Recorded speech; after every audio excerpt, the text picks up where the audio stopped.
Matamgi Manipuri Wari channel asubu tabiriba kwai pumnamakpu taramna oppaga loinana ikoknona kurumjari ngasi muk taminarasi Nungshiba-dagi Nungshibi-da kunga taruk suba aroiba tangka.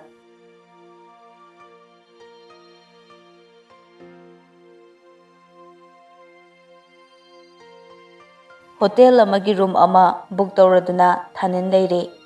Numisu tarum tauruklabani adubu thanin thoina hairamba Halem Road hairiba mafamdugi akoibaduda kochat chattuna thoigi mapa kesorgi maming hangladuna thoibu thirami. Nong alakpadagi karigumba amata chadribani thanil adubu arang korang bahaibadugi mahutta thoi uningbana masado leitadri. Numit pungta tari thanin mina talakpa mafamdu chattuna yumdu thiri. Somdana thoi Mama Purnimaga mathol amategi oiba balcony mathaktuda phamladuna lei. Maifu amasu lei makoigi manaktuda. Thanil mangak samda scrap ama yali furit athaba litli haibabu aduki matik ingba matamnina masado ingba phorai. Adubu thoi uningbagi mayaina ayingbadu fawba kauri. Purnimana Bema thoi manungdu changmasi lao un puba nungsit yamna sitli lao lao. Mama nang changamo ay ngahtang lehawkige. Hayma nang bu soidana narani haibanine. Mama Purnima machabu ngangnaba talladuna adumak changkre. Thoidi ungduna phamhauri phone tu lokthokduna block thangraba thaningi number duda yengi. Gallery da amuk changduna thaningi nokhat tawa photo singdo makhut machaduna chingduna hanjin yengli. Chauraba yum marong phangba du ubada chapchana chumle khalladuna thanin nemtak tawba gate to karaga manungda changlai aduga akoibadu yengli. Inem nemba balcony mathaktuda thoina ungduna phamlibadu thanin urakle. Thoine haiba phajana laksin bangamdrabasu mi amadi phamduna leiri haibadu ure. Iwang wangdana leiriba balcony do tamna thanin laktuna mathakta kanaba hotnari. Leiriba thongnau amadi thongi matengna thoina phamliba adu fawba karakle. Thoidi manakta mi ama lakle haiba faw khangdana mangladuna thaningi photo do yenglaga lei. Thanin tapna thoigi tungda lepladuna thoidi yengi. Thoina Thanil pukphattaba nangdi nungaina leiro. Nupiduga nungaina tummo nangdi. Pelo nangdi. Aidi sida nangi photo yenglaga kapke. Nang pelo ko. Pelo nangdi. Thanil taplapna hairai. Kare aidi ingdabadawna. Thoi khangprek khangna leithorakpada thanina nokhat tobo maithonga loinana leptuna lerambadu ubada thoi maifu leriba adomda haithage tawi. Thanina thoibu phat ngai aduga thoibu phibam chumda amuk lefalli. Thoi ngakna thaninda yengbadi lepte thanin thoigi manakta leiriba phamnaba ahangbududa phamthai aduga maifudubu manakta thangjiladuna makhut masadu hairap chingthokduna tei. Thoigi mityang phamdi thaninda adumak oiri. Thanilna Homo kaigino adukmana yengide. Thoi hojiksu wa amata ngangluktada yengli thanin thoigi mamit mapada makhutuna hairaga yengi. Thoi wakhalda nangna phatabase kayada phatribano taibangda phawbu manbagum inakta laktuna oli. Thoi phuk hagotuna changkhige tawi thaninsu phuk hagotlaga thoigi makhuto pairaga lei. Thoi thaninda yengthoraktuna nang kanano. Thanilna Homo nang aisi khangdrabo mangda fawba aisibu otlage hairiro ha kainomi mangna te haba. Thoi mathanta makhut machaduna mamaiduda tapna thaduna yengi. Mangne nangdi lohongkhrabane aini leiribase hostel da natte aigi yumdane nangna sida lakpa hongnade mangne mangda phawbudi otpirano taibangda otpa pelaktrabo. Thaninna thoibu makhutta paiduna masaromda laktana chingsilli. Mamai manak nakna changsiladuna mamit anidu michanaduna yenglaga lei. Thoi mamit mana lauthokna thaninda yengi Yengnariba anidu nakmanbana amana amabu mayek sengna ubadi ngamnadre. Thanilna mangni mangnate habado yengjaro. Thoi makutuna thaninbo inthoknaba honai. Thanina namdana thoigi chimbalda magi chimbalna thengduna chupki aduga thoida amuk hanglai. Sibu manglo. Thoi mamita mapi ira chelai aduga thaninda chetna konduna laikre. Thanin momon nokna thoibo amukat chetna konsinki. Achikpa ningthamtagi aying aduda thamoi anina thajadana thengnarabada ahingi jiba panba kayana anidugi mataudu yengadabagi sem sanakre. Thanil mathada leiriba thoibu thadoke khandana aduma konsinduna leiri. Thoisu thaningi mathadagi nanthoke khankidre. Thaninna homo. Nang thajabra? Thajade. Aisu thajade. Ngasigi matause nongalakpada mang oramlabati aidi yamna wani. Mangnati taibangni. Adudi nangi luhongbudi Wendy di. Luhongba kairi Wendy su chenkre. Thoigi makut anina thaninda kolambadu phat thadoi aduga awaba machet amata udraba thaningi mamit aniduda thajadana yenglaklaga hanglakki. Kaino nangna haise? Ho Wendy do chenkre haba. Asengbro thajade nangna chenthorokpa oramgani. Thanil haifetamak nokladuna khumlai. Aisu nang uningmandana adum chelakpane. Aduga nangdi chatlaga leirame.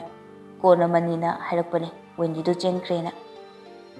Thoidi ngakpada lore. Karigi nangde yumda kari oramgani. Haujiksu yumgi kallibra.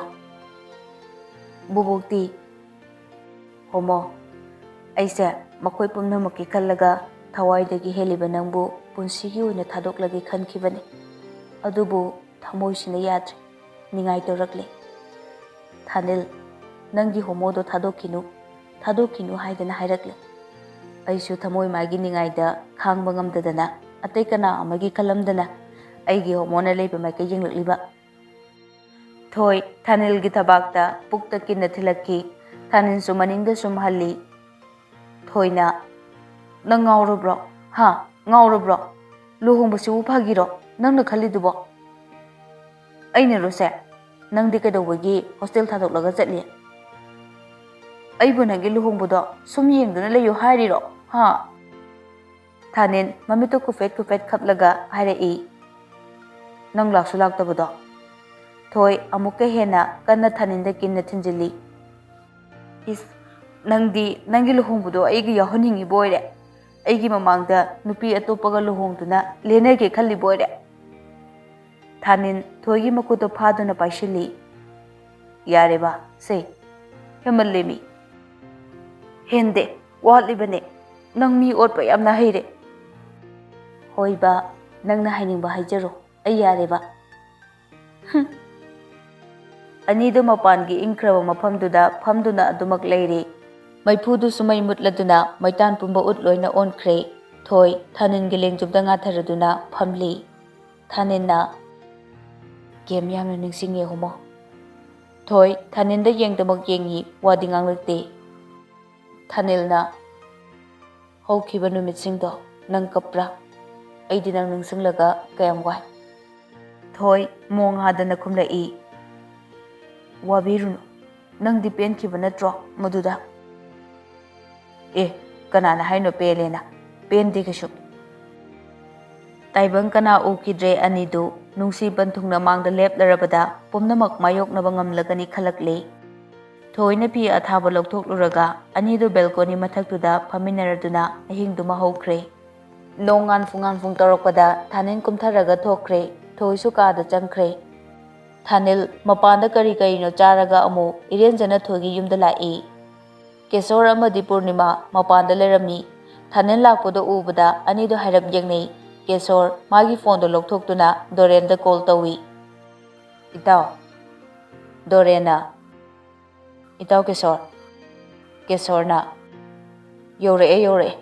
ꯅꯪꯅꯗꯤ ꯍꯥꯏꯗꯦꯀꯣ ꯃꯐꯝꯁꯦ ꯀꯔꯤ ꯋꯥꯅꯣꯗ ꯏꯇꯥꯎ ꯃꯥꯅ ꯊꯣꯛꯄ ꯆꯠꯂꯒ ꯊꯤꯌꯨ ꯍꯥꯏꯈꯤꯕꯅꯤꯅꯦ ꯑꯣ ꯐꯔꯦ ꯐꯔꯦ ꯏꯆꯥꯒꯤ ꯇ꯭ꯔꯥꯟꯁꯐꯔ ꯁꯥꯔꯇꯤꯐꯤꯀꯦꯠꯇꯣ ꯈꯔ ꯊꯨꯅ ꯊꯥꯕꯤꯔꯛꯅꯕ ꯇꯧꯕꯤꯔꯣ ꯏꯇꯥꯎ ꯍꯣꯏ ꯍꯣꯏ ꯇꯧꯔꯛꯑꯒꯦ ꯑꯗꯨꯗꯤ ꯊꯝꯖꯔꯒꯦ ꯏꯇꯥꯎ ꯍꯧꯈꯤꯕ ꯄꯨꯝꯅꯃꯛꯇꯨꯒꯤ ꯑꯩꯅ ꯏꯇꯥꯎꯕꯨ ꯊꯥꯒꯠꯆꯔꯤ ꯊꯥꯅꯤꯜ ꯋꯥꯗꯤ ꯉꯥꯡꯗꯦ ꯀꯦꯁꯣꯔꯗ ꯑꯗꯨꯃꯛ ꯇꯤꯡꯉꯛ ꯌꯦꯡꯗꯨꯅ ꯂꯩ ꯀꯦꯁꯣꯔ ꯐꯣꯟꯗꯣ ꯊꯝꯂꯒ ꯊꯥꯅꯤꯜꯒꯤ ꯃꯅꯥꯛ ꯆꯪꯁꯤꯟꯗꯨꯅ ꯊꯥꯅꯤꯜꯕꯨ ꯂꯦꯡꯖꯨꯝꯗ ꯀꯣꯜꯂꯤ ꯀꯦꯁꯣꯔꯅ ꯑꯩ ꯈꯪꯉꯤ ꯅꯪꯅ ꯏꯆꯥꯕꯨ ꯑꯃꯨꯛ ꯍꯟꯅ ꯋꯥꯍꯜꯂꯔꯣꯏ ꯍꯥꯏꯕ ꯂꯥꯛꯑꯣ ꯃꯅꯨꯡꯗ ꯆꯪꯁꯤ ꯊꯥꯅꯤꯜꯒꯤ ꯃꯥꯏꯊꯣꯡꯗꯨꯁꯨ ꯃꯣꯃꯣꯟ ꯇꯧꯔꯛꯏ ꯃꯤꯠꯂꯨ ꯑꯅꯤꯗꯨꯁꯨ ꯍꯔꯥꯎꯕ ꯊꯨꯒꯠꯄꯒꯤ ꯄꯤ ꯏꯍꯧꯔꯛꯏ ꯑꯌꯨꯛꯀꯤ ꯆꯥꯛ ꯏꯁꯤꯡꯗꯨ ꯄꯨꯔꯅꯤꯃꯥꯒ ꯊꯣꯏꯒꯅ ꯍꯣꯠꯅꯔꯗꯨꯅ ꯍꯔꯥꯎ ꯆꯥꯃꯤꯟꯅꯔꯦ ꯀꯦꯁꯣꯔꯒꯤ ꯑꯅꯧꯕ ꯆꯤꯜꯗ꯭ꯔꯦꯟ ꯍꯣꯝ ꯑꯃ ꯂꯤꯡꯈꯠꯄ ꯑꯗꯨꯒꯤ ꯃꯅꯥꯛ ꯇꯝꯅ ꯊꯣꯏꯒ ꯊꯥꯅꯤꯟꯒ ꯑꯅꯤꯗꯨ ꯄꯨꯟꯅ ꯆꯠꯃꯤꯟꯅꯅꯕ ꯍꯥꯏꯔꯛꯏ ꯊꯥꯅꯤꯟꯁꯨ ꯆꯠꯅꯕ ꯂꯣꯏꯁꯤꯜꯂꯗꯨꯅ ꯃꯄꯥꯟꯗ ꯊꯣꯏꯕꯨ ꯉꯥꯏꯔꯤ ꯃꯤꯀꯨꯞ ꯈꯔꯒꯤ ꯃꯇꯨꯡꯗ ꯊꯣꯏꯁꯨ ꯊꯣꯛꯂꯛꯈꯤ ꯊꯣꯏ ꯌꯦꯡꯕꯗ ꯊꯥꯅꯤꯟꯗꯤ ꯃꯃꯤꯠ ꯑꯅꯤꯗꯨ ꯆꯣꯡꯊꯣꯛꯇꯧꯔꯦ ꯃꯉꯛꯇꯨꯁꯨ ꯁꯥꯡꯇꯣꯛꯈ꯭ꯔꯦ ꯄꯪꯁꯥꯡ ꯁꯥꯡꯗ꯭ꯔꯕꯁꯨ ꯁꯝꯗꯣ ꯅꯥꯞꯄꯗ ꯈꯤꯇꯪ ꯊꯦꯠꯆꯤꯜꯂꯒ ꯄꯤꯛꯇꯛ ꯇꯧꯕ ꯁꯝꯐꯥꯕꯤ ꯑꯃ ꯐꯥꯔꯗꯨꯅ ꯑꯃꯗꯤ ꯄꯤꯛꯇꯛ ꯇꯧꯕ ꯅꯨꯡꯁꯤꯕ ꯃꯃꯥꯏꯗꯨ ꯆꯝꯇꯛꯅ ꯀꯦꯔꯗꯨꯅ ꯅꯨꯄꯤꯒꯤ ꯐꯤꯖꯣꯜ ꯁꯦꯠꯂꯗꯨꯅ ꯊꯣꯛꯂꯛꯄꯗꯨꯗꯤ ꯊꯥꯅꯤꯟ ꯃꯌꯥ ꯑꯣꯟꯁꯤꯟꯅꯤ ꯍꯥꯏꯕ ꯀꯥꯎꯔꯦ ꯌꯦꯡꯅ ꯑꯅꯤꯗꯨ ꯄꯨꯟꯅ ꯀꯦꯁꯣꯔꯅ ꯍꯥꯏꯔꯛꯄ ꯆꯤꯜꯗ꯭ꯔꯦꯟ ꯍꯣꯝ ꯇꯞꯅ ꯂꯥꯛꯂꯝꯃꯤ ꯂꯝꯕꯤꯗꯁꯨ ꯊꯥꯅꯤꯜ ꯊꯣꯏꯗ ꯑꯗꯨꯃꯛ ꯌꯦꯡꯗꯨꯅ ꯂꯩ ꯊꯣꯏꯁꯨ ꯊꯥꯅꯤꯜꯅ ꯑꯗꯨꯃꯛ ꯌꯦꯡꯂꯒ ꯂꯩꯕꯗꯨꯗ ꯏꯀꯥꯏꯕꯅ ꯃꯁꯥꯗꯣ ꯂꯩꯐꯝ ꯆꯥꯐꯝ ꯈꯪꯗ꯭ꯔꯦ ꯊꯣꯏꯅ ꯕꯥꯏ ꯊꯥꯅꯤꯜꯅ ꯑꯁ ꯕꯤꯠꯇꯤ ꯀꯔꯤ ꯈꯨꯀꯧꯅꯣ ꯑꯗꯨꯕꯣ ꯀꯩꯗꯧꯒꯦ ꯁꯤ ꯀꯧꯕꯕꯣ ꯄꯄꯥꯅ ꯑꯩꯈꯣꯏꯅꯤ ꯁꯤ ꯌꯦꯡꯉꯨꯆꯣꯅ ꯊꯥꯔꯛꯂꯤꯁꯦ ꯀꯩꯒꯤꯅꯣ ꯈꯪꯕ꯭ꯔꯥ ꯁꯨꯝ ꯌꯦꯡꯉꯨꯆꯣꯅ ꯊꯥꯔꯛꯄꯅꯤ ꯀꯩꯅꯣ ꯅꯠꯇꯤꯌꯦ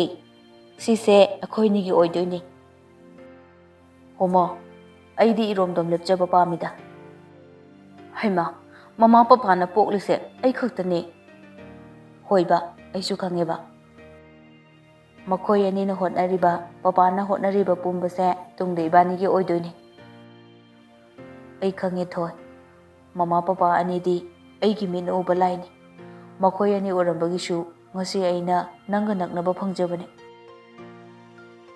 ꯅꯨꯃꯤꯠ ꯅꯤꯅꯤꯒꯤ ꯃꯇꯨꯡꯗꯅꯤ ꯂꯦꯝꯕꯤꯅ ꯀꯔꯝꯅ ꯑꯩꯕꯨ ꯁꯪꯁꯥꯔ ꯑꯃꯗ ꯂꯩꯔꯨꯔꯤꯕꯅꯣ ꯊꯣꯏꯕꯗꯤ ꯉꯥꯟꯕꯅ ꯃꯃꯥ ꯊꯣꯏꯕꯗꯣ ꯅꯃꯧ ꯅꯨꯄꯤ ꯂꯧꯕ ꯆꯠꯈꯤꯌꯦ ꯂꯦꯝꯕꯤ ꯉꯛꯅ ꯍꯥ ꯃꯃꯥꯗꯤ ꯇꯧꯔꯤꯕ ꯏꯃꯨꯡꯁꯤꯒꯤ ꯂꯥꯟ ꯃꯌꯥꯝꯁꯦ ꯑꯃꯠꯇ ꯈꯪꯗꯅ ꯂꯩꯔꯨꯔꯦ ꯑꯁꯨꯝꯅ ꯉꯥꯟꯕꯅ ꯃꯃꯥ ꯂꯦꯝꯕꯤꯗ ꯊꯣꯛꯈ꯭ꯔꯤꯕ ꯊꯧꯗꯣꯛꯇꯨꯒꯤ ꯋꯥꯔꯤ ꯄꯨꯝꯕ ꯂꯤꯔꯝꯃꯤ ꯂꯦꯝꯕꯤꯁꯨ ꯁꯨꯠ ꯀꯞꯂꯤ ꯉꯥꯟꯕꯅ ꯃꯃꯥ ꯀꯔꯤꯒꯤ ꯀꯞꯄꯤꯅꯣ ꯍꯧꯖꯤꯛꯇꯤ ꯄꯨꯝꯅꯃꯛ ꯂꯣꯏꯈ꯭ꯔꯦ ꯍꯧꯈ꯭ꯔꯦ ꯏꯕꯨꯡꯉꯣ ꯃꯃꯥ ꯑꯃ ꯑꯣꯏꯅ ꯏꯆꯥ ꯑꯅꯤꯒꯤ ꯂꯨꯔꯕ ꯇꯥꯟꯐꯝꯁꯤꯡ ꯑꯗꯨꯗ ꯁꯔꯨꯛ ꯌꯥꯕ ꯉꯝꯈꯤꯗ꯭ꯔꯦ ꯃꯃꯥꯕꯨ ꯋꯥꯔꯧꯒꯅꯨꯀꯣ ꯑꯆꯧꯕ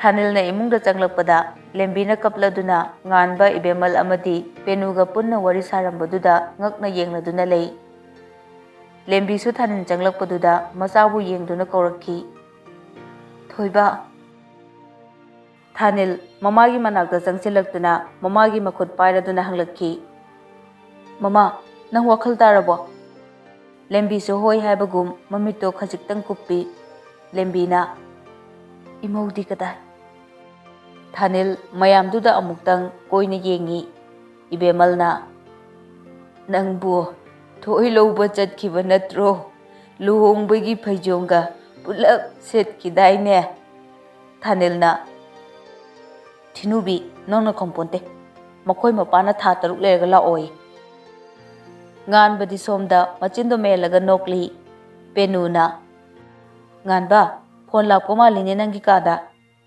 ꯉꯥꯟꯕꯁꯨ ꯃꯥꯒꯤ ꯀꯥꯗ ꯆꯪꯗꯨꯅ ꯐꯣꯟꯗꯣ ꯄꯥꯏꯈꯠꯂꯤ ꯆꯟ ꯀꯜꯄꯅꯥꯅ ꯗꯗꯥ ꯉꯥꯟꯕꯅ ꯏꯆꯟ ꯀꯜꯄꯅꯥꯅ ꯀꯩꯅꯣ ꯁꯨꯝ ꯀꯧꯔꯤꯗꯨꯕꯣ ꯍꯣ ꯑꯩꯈꯣꯏ ꯊꯣꯏꯕꯗꯣ ꯑꯩꯈꯣꯏ ꯕꯣꯕꯣꯛꯇꯅꯦ ꯊꯤꯅꯨꯕꯤꯅ ꯇꯧꯍꯧꯔꯦ ꯍꯥꯟꯅꯒꯤ ꯐꯤꯕꯝꯗ ꯍꯟꯖꯤꯜꯍꯧꯔꯦ ꯀꯜꯄꯅꯥꯁꯨ ꯅꯣꯛꯂꯗꯨꯅ ꯑꯣ ꯃꯆꯤꯟꯗ ꯁꯨꯝ ꯄꯛꯈꯤꯗꯅ ꯇꯧꯔꯤꯅꯦ ꯑꯗꯣ ꯃꯃꯥꯕꯨ ꯋꯥꯈꯜ ꯐꯖꯅ ꯇꯥꯔꯕꯣ ꯇꯥꯔꯦ ꯉꯔꯥꯡꯗꯒꯤ ꯌꯥꯝ ꯍꯦꯜꯂꯦ ꯇꯥꯕ ꯑꯣ ꯐꯔꯦꯗ ꯅꯅꯦꯝꯄꯣꯛꯅ ꯋꯥꯈꯜ ꯇꯥꯔꯛꯄꯁꯤ ꯍꯔꯥꯎꯕ꯭ꯔꯣ? ꯍꯔꯥꯎꯗꯗꯤ ꯀꯩꯅꯣ? ꯁꯣꯝꯗꯅ ꯖꯦꯐꯀ ꯆꯟꯕꯤꯒ ꯃꯔꯩ ꯀꯟꯅ ꯇꯧꯅꯔꯤ꯫ ꯆꯟꯕꯤꯅ, ꯍꯣ ꯏꯀꯨꯕꯣꯛ ꯑꯅꯤ ꯁꯨꯕꯗꯣ ꯇꯟꯖꯕꯗꯣ, ꯃꯄꯥ ꯑꯅꯤ ꯁꯨꯕꯒꯤ ꯃꯆꯥꯗ ꯌꯨꯝ ꯄꯥꯟꯖꯔꯔꯣꯏꯗꯕꯗꯣ꯫ ꯖꯦꯐꯅ, ꯑꯣ ꯐꯔꯦ ꯐꯔꯦ, ꯅꯪ ꯍꯧꯔꯕ ꯅꯠꯇ꯭ꯔꯣ? ꯑꯩꯅ ꯍꯥꯏꯖꯩꯁꯤ ꯌꯥꯔꯣꯏꯗꯕ ꯅꯠꯇ꯭ꯔꯣ? ꯍꯣꯏ ꯌꯥꯔꯦ, ꯙꯞꯀ ꯌꯥꯝꯅ ꯇꯧꯕꯤꯔꯛꯀꯅꯨ. ꯑꯩꯁꯨꯅꯦ ꯈꯪꯅꯕ ꯂꯩ, ꯎꯁꯤꯠꯇꯕ ꯇꯧꯔꯛꯀꯅꯨ꯫ ꯅꯪꯅ ꯈꯪꯅꯕ ꯈꯪꯅꯗꯕ ꯅꯋꯥ ꯂꯧꯗꯦ. ꯑꯩꯅ ꯉꯁꯤ ꯆꯍꯤ ꯀꯌꯥ ꯅꯨꯄꯤ ꯀꯣꯏꯗꯅ ꯉꯥꯏꯔꯤꯁꯦ ꯑꯗꯨꯒꯤ ꯋꯥꯗꯣ ꯇꯥꯅꯕ꯭ꯔꯣ? ꯏꯁ, ꯀꯌꯥꯗ ꯍꯩꯔꯤꯅꯣꯅꯦ, ꯉꯥꯡꯕꯒꯗꯤ ꯌꯥꯝ ꯍꯩꯔꯦꯗꯀꯣ꯫ ꯐꯔꯦ ꯐꯔꯦ, ꯅꯪꯒꯤꯗꯣ ꯐꯖꯅ ꯈꯪꯅꯔꯣ, ꯑꯩ ꯆꯠꯂꯒꯦ꯫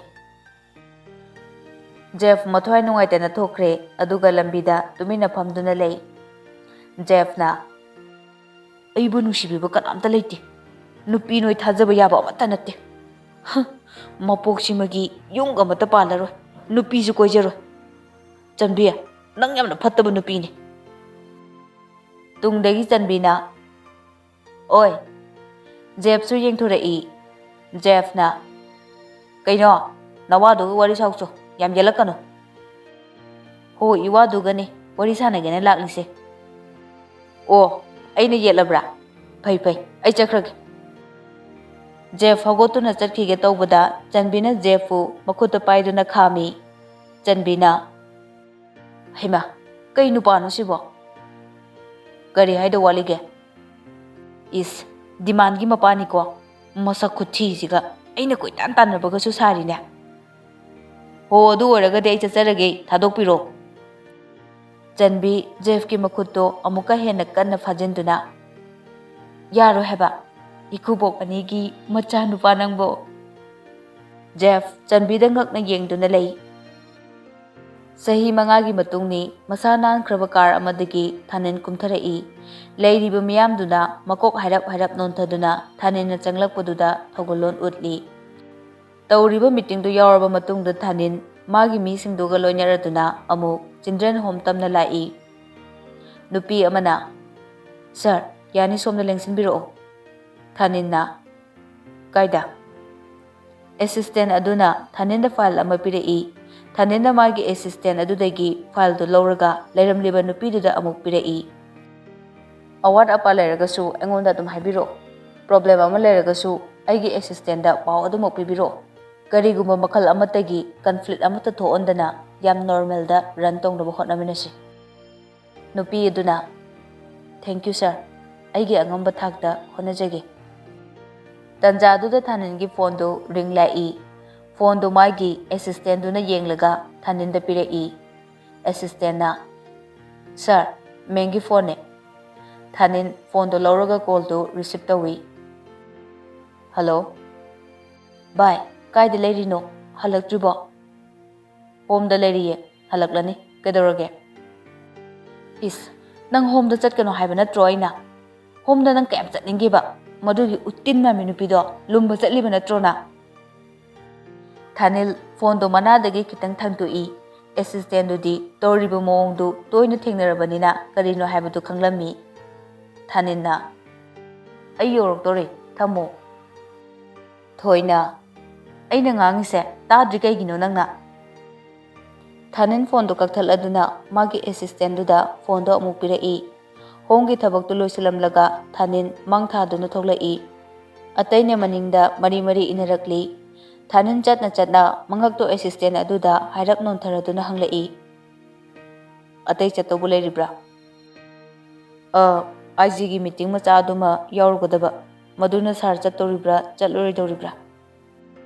ꯑꯦꯁꯤꯁꯇꯦꯟꯒꯤ ꯋꯥꯍꯪꯗꯨꯒꯤ ꯃꯤꯅꯤꯡ ꯊꯥꯅꯤꯟꯁꯨ ꯈꯪꯉꯤ, ꯃꯗꯨꯗꯤ ꯂꯥꯛꯈꯤꯕ ꯐꯣꯟꯗꯨꯅ ꯃꯔꯝ ꯑꯣꯏꯔꯒ ꯊꯥꯅꯤꯟꯅ ꯌꯨꯝꯗ ꯍꯟꯅꯕꯒꯤ ꯍꯥꯏꯔꯛꯀꯅꯤ ꯍꯥꯏꯕ꯫ ꯁꯤꯒꯨꯝꯕ ꯊꯧꯗꯣꯛꯁꯤ ꯑꯦꯁꯤꯁꯇꯦꯟ ꯅꯨꯄꯥꯗꯨ ꯇꯣꯏꯅ ꯊꯦꯡꯅꯔꯕꯅꯤ꯫ ꯊꯥꯅꯤꯟ ꯀꯔꯤꯁꯨ ꯈꯨꯝꯗꯅ ꯒꯥꯔꯤꯗ ꯀꯥꯈꯠꯈ꯭ꯔꯦ꯫ ꯃꯌꯥꯝꯗꯨꯁꯨ ꯃꯥꯒꯤ ꯃꯥꯒꯤ ꯃꯐꯝꯁꯤꯡꯗ ꯀꯥꯈꯠꯅꯈ꯭ꯔꯦ꯫ ꯀꯦꯁꯣꯔꯒꯤ ꯕꯤꯖꯤꯅꯦꯁꯀꯤ ꯊꯕꯛ ꯄꯨꯝꯕ ꯊꯥꯅꯤꯟꯅ ꯄꯥꯏꯗꯨꯅ ꯁꯦꯟꯅꯔꯦ꯫ ꯄꯨꯛꯆꯦꯜ ꯁꯦꯡꯕ, ꯍꯣꯠꯅꯕ ꯀꯟꯕ, ꯃꯤ ꯇꯤꯟꯅꯕ ꯍꯩꯕ, ꯃꯁꯥꯒꯤ ꯃꯕꯨꯗꯤ ꯃꯔꯨꯞꯁꯤꯡ ꯂꯩꯕꯅ ꯀꯦꯁꯣꯔꯅ ꯈꯤꯇꯃꯛ ꯇꯥꯛꯂꯒ ꯆꯍꯤ ꯈꯔꯁꯤꯗ ꯌꯥꯝꯂꯕ ꯊꯕꯛꯁꯤꯡꯗꯨ ꯀꯦꯁꯣꯔꯒ ꯂꯣꯏꯅꯅ ꯍꯣꯠꯅꯃꯤꯟꯅꯔꯤꯕꯅꯤ꯫ ꯂꯝꯕꯤꯗ ꯑꯁꯨꯝ ꯂꯥꯛꯂꯤꯉꯩꯗ ꯄꯨꯔꯅꯤꯃꯥꯒꯤ ꯐꯣꯟꯗꯣ ꯂꯥꯛꯄꯗ ꯊꯥꯅꯤꯟ ꯐꯣꯟꯗꯣ ꯄꯥꯏꯈꯠꯂꯤ꯫ Mama. Purnimana. Hey, Thoisu masa ngamdena taurise. Nangbu thabakta kona taurone. Yumda amukta halaune. Thanin pakhatna. Ha, hoi mama, halaage.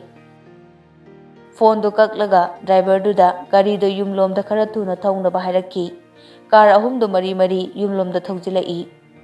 Thanin gari degi kumtharakpaga imung da prap chenchenki. Car da changduna yengbudadi thoi leramdre. Chakhumlom da amuk changduna yengi. Leramliba phibam duda thanindi ngakladuna leplaga yenglaga lei. Thoina leramliba phibam du makhutuna khabai du ma thangaladuna mi phuge haibegi mawongni. Thanilna nangna sangam de haidaine kaino tawriduna. Aina homda chatkanu haiba natrona. Ha, nupi du yamni yeningbro As, yada tawrini kaino ne. Aine mitna gamta soidi ko saitana saki. Khabai du amta thamu ba mina uraga angawbini hairani ne nangba. Purnima su kadomdagi no changlai. Haima, hai angawbiya khabai du amta thamu. To hoidini nangba. Thoi machindo tumthokladuna khabai du thami. Thaninna. Mama, haujikta thoise masa ngamde haikidaine. Ngamdribani. Thoi, mama wa haige. Thanin nangsu taw. Ngasidegi noenegi mingoudo semtokno to hoide. Aduga thoi, nangsu adumna samtena lebe yararoi. Fare, nasadudi oninglibro. Khara fare, adu mama yam tembusu nati samse sumaina sum leigeba as hainadeba. Hai, madu fatte ne. Haujikti mama oidorabani. Nupi haibasidi sam sangwana magun hapini. Samga kakpa yadre ko nang. Thanindi Purnimana haikiba waduda ngakna thoida harai. Ha, homo, nang mama. Asengbro mama. Thanin chensinduna thoibu maninglomdagi koladuna chakhumduda huru ungi. Purnimana. Haima. Hai, kaino ni noine tawridubo. Thammune, Thanin, thammune nangbo. Haima. Makok ngaw tari ne. As, noine thokpa tahoro. Ai chatle ko. Purnima su mafamdudagi thokre. Thoina. As, bai, thammo mi. Thammo kok ngaweba. Thanin thoibu thamladuna. Haujikti bai kouba yadre. Moiba kaida. Khanglubra. Ha, kaiba. Moiba kaina. Ngamlaroi. Hera, mi loine kongnobani. Kaidogi sibo. Ho bai ne fajaye. Tanjadura Jeff ka Thomas ka su makoida phone tawrai. Thaninna. Bai. Jeff na. Kaino ma tambiyuro nungai pa paw ma. Thaninna. Tambiyo. Hoi nupi chenjarabado. Adusu sambi. Is, adudi akhoi ne helibo. Tajagiro. Hairo one bai. Ho akhoi nupi pukang jarabado. Jeff ka Thomas ka Thaningi khwai duda haukhei noglai. Thoidi somda Thaningi masamdo kanna phoiri. Thaninna. Thamage ko kona tawraklage. Jeff na. Ho thamo khudomida lehello. Thanin phone do thamlaga thoida harai. As naimi thadome nangbo. Thoina. Kari wangang sangno dubo. Kairo sengba haijebu kaidoge. Mabukang habu patpro. Nang sidibu ko. Kande. Haujikti samkhaklasi ko. Sise kitang teleba. Sidagi hena sanganseba ko. Talle ai hainaro. Hainadaba yaroye. Mi haujikti Nungshiba-dagi Nungshibi olabani ne. Samtenba yadre. Wakal taune mama nangbo. Nungshibi-di samsangdoba. Nungshiba natreba ko. Thoidi sita nokli Thaningi wahisingduda. Somda yumlomdasu Thaninna phone tawduna mama lembida pawdo tamki. Nganbaga kalpanagasu kari hairaklibono haina hanglei. Lembidi Thaningi matawduda mathasana machinda solai. Khangja lakjadreda ai. Hauji phone tawrai dubu aduk chawrba mana wangangbsu haitene. Magi nupi mabukang lei. Ayu ne ikairabane. Business ke achauba miyamna sakhangnarba mi amasu oirabani. ꯑꯗꯨꯕꯨ ꯍꯦꯛ ꯋꯥꯈꯜ ꯇꯥꯗꯦꯗ. ꯉꯥꯟꯕꯒ ꯀꯜꯄꯅꯥꯒꯗꯨ ꯃꯆꯤꯟ ꯈꯨꯝꯗꯨꯅ ꯅꯣꯛꯏ. ꯂꯦꯝꯕꯤꯅ ꯅꯨꯃꯤꯠ 5ꯅꯤꯃꯨꯛ ꯂꯩꯔꯒ ꯁꯤꯗ ꯂꯥꯛꯀꯅꯤ ꯍꯥꯏꯔꯛꯄꯅꯤ. ꯀꯗꯥꯏ ꯏꯁꯨꯗꯣ ꯄꯤꯔꯛꯑꯣ. ꯕꯣꯕꯣꯛꯇꯣ ꯆꯥꯛ ꯄꯤꯖꯔꯨꯔꯣ. ꯀꯜꯄꯅꯥꯅ ꯍꯣꯏ ꯃꯥ. ꯀꯜꯄꯅꯥ ꯑꯉꯥꯡꯗꯣ ꯄꯤꯔꯝꯂꯒ ꯆꯥꯛꯈꯨꯝꯗ ꯆꯪꯈꯤ. ꯉꯥꯟꯕꯁꯨ ꯀꯜꯄꯅꯥꯒꯤ ꯃꯇꯨꯡꯗ ꯑꯗꯨꯃꯛ ꯏꯟꯅꯈꯤ. ꯂꯦꯝꯕꯤꯅ ꯃꯁꯤꯃꯁꯨ ꯅꯨꯄꯤꯗ ꯄꯨꯔꯥ ꯂꯨꯞꯄꯦ ꯇꯧꯔꯤꯁꯦ. ꯉꯥꯏꯍꯥꯛꯇꯪ ꯐꯥꯎꯕ ꯃꯊꯟꯇ ꯂꯩꯕ ꯉꯝꯗ꯭ꯔꯕꯅꯤ. ꯃꯣꯏ ꯄꯥꯕꯣ, ꯏꯆꯥ ꯏꯁꯨꯒꯤ ꯀꯨꯝꯍꯩꯁꯦ ꯅꯪꯗꯤ ꯌꯦꯡꯕ ꯐꯪꯗ꯭ꯔꯦꯀꯣ. ꯅꯪꯁꯨ ꯂꯩꯔꯝꯂꯕꯗꯤ ꯑꯩꯈꯣꯏ ꯑꯅꯤ ꯄꯨꯟꯅ ꯏꯁꯨꯁꯤꯡꯁꯦ ꯁꯥꯟꯅꯗꯅ ꯂꯩꯔꯝꯒꯗꯕꯅꯤꯀꯣ.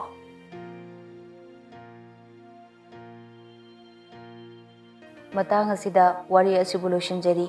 ꯋꯥꯔꯤ ꯑꯁꯤꯕꯨ ꯏꯕꯤꯔꯛꯄꯒꯤꯗꯃꯛ ꯂꯩꯈꯤꯗ꯭ꯔꯕ ꯏꯅꯥꯎ ꯄꯇꯤꯕꯨ ꯍꯟꯅ ꯊꯥꯒꯠꯆꯔꯤ. ꯅꯨꯡꯁꯤꯔꯕ ꯏꯅꯥꯎꯅ ꯇꯥꯏꯕꯪꯄꯥꯜ ꯑꯁꯤꯕꯨ ꯊꯥꯗꯣꯛꯇꯨꯅ ꯆꯠꯈ꯭ꯔꯕꯁꯨ ꯅꯪꯅ ꯏꯔꯝꯕ ꯋꯥꯔꯤꯁꯤꯡ ꯑꯁꯤꯗꯤ ꯃꯇꯝ ꯆꯨꯞꯄꯗ ꯑꯩꯈꯣꯏꯒꯤ ꯏꯔꯛꯇ ꯍꯤꯡꯗꯨꯅ ꯂꯩꯍꯧꯔꯅꯤ. ꯋꯥꯔꯤ ꯑꯁꯤꯕꯨ ꯍꯧꯕꯗꯒꯤ ꯂꯣꯏꯕ ꯐꯥꯎꯕ ꯂꯦꯞꯇꯅ ꯇꯥꯕꯤꯔꯛꯂꯤꯕ ꯈ꯭ꯋꯥꯏ ꯈꯤꯕꯤꯛꯄꯨ ꯆꯦꯅꯦꯜ ꯑꯁꯤꯅ ꯍꯟꯅ ꯊꯥꯒꯠꯄ ꯐꯣꯡꯗꯣꯛꯆꯔꯤ. ꯑꯩꯈꯣꯏꯕꯨ ꯂꯦꯞꯇꯅ ꯁꯄꯣꯔꯠ ꯇꯧꯕꯤꯌꯨ. ꯂꯥꯏꯛ ꯇꯧꯕꯒ ꯂꯣꯏꯅꯅ ꯁꯦꯌꯔ ꯇꯧꯕꯁꯨ ꯀꯥꯎꯕꯤꯒꯅꯨ. ꯆꯦꯅꯦꯜ ꯑꯁꯤꯕꯨ ꯁꯕꯁꯀ꯭ꯔꯥꯏꯕ ꯇꯧꯕꯤꯗ꯭ꯔꯤꯕ ꯏꯆꯤꯜ ꯏꯅꯥꯎꯁꯤꯡꯅ ꯁꯕꯁꯀ꯭ꯔꯥꯏꯕ ꯇꯧꯕꯤꯗꯨꯅ ꯑꯩꯈꯣꯏꯒꯤ ꯃꯈꯥ ꯇꯥꯅ ꯂꯥꯛꯀꯗꯧꯔꯤꯕ ꯋꯥꯔꯤꯁꯤꯡ ꯃꯤꯁ ꯇꯧꯕꯤꯗꯅꯕ ꯅꯤꯡꯁꯤꯡꯖꯔꯤ. ꯉꯁꯤꯒꯤꯗꯤ ꯃꯇꯥꯡ ꯑꯁꯤꯗ ꯋꯥꯔꯤ ꯑꯁꯤꯕꯨ ꯂꯣꯏꯁꯤꯟꯖꯔꯤ. ꯃꯊꯪꯗ ꯅꯨꯡꯉꯥꯏꯕ ꯋꯥꯔꯤ ꯑꯃꯃꯨꯛ ꯄꯨꯗꯨꯅ ꯂꯥꯛꯆꯒꯦ. ꯃꯌꯥꯝ ꯄꯨꯟꯅ ꯉꯥꯏꯃꯤꯟꯅꯁꯤ. ꯉꯁꯤꯒꯤ ꯑꯣꯏꯅꯗꯤ ꯑꯗꯣꯝꯒꯤ ꯃꯔꯨꯞ ꯄꯤꯀꯥ ꯑꯉꯣꯝꯅ ꯃꯌꯥꯝ ꯄꯨꯝꯅꯃꯛꯄꯨ ꯑꯃꯨꯛꯀ ꯍꯟꯅ ꯈꯨꯔꯨꯝꯖꯔꯤ.